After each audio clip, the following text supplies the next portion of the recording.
Okay, so part two, here we go, of not a misdiagnosis, the anemia gag.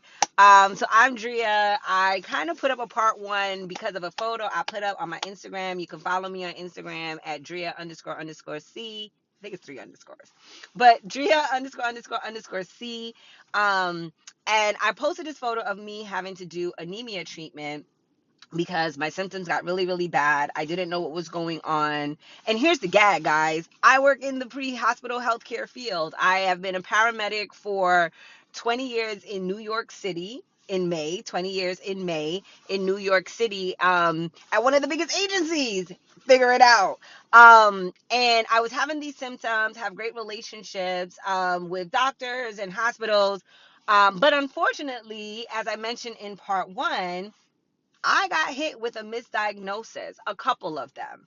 But that's how serious the symptomology of anemia can be. And it starts off very subtle. So, just a little backstory. I was born with anemia.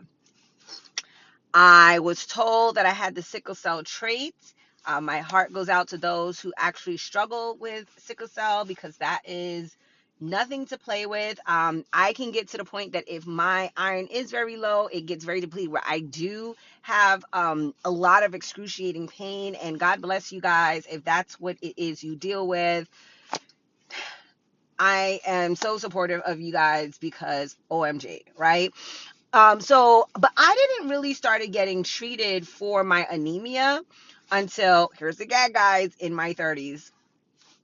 Yeah. Okay. So it started because I started having headaches that went into cluster headaches, that went into migraines, that will last for long periods of times, that it would take me off the ambulance. I wouldn't be able to work.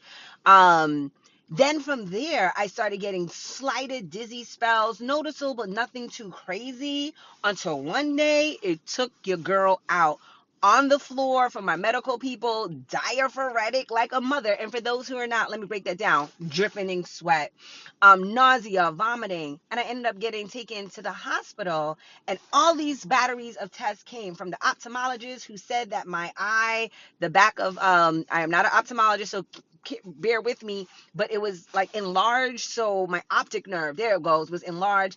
And this is where the diagnosis of MS started from, especially as being a Black African American with a enlarged optic nerve, having all of these symptoms. That is what it was. But here's the gag: blood work was being done, but my symptoms and pica was being missed. Stay tuned for part three.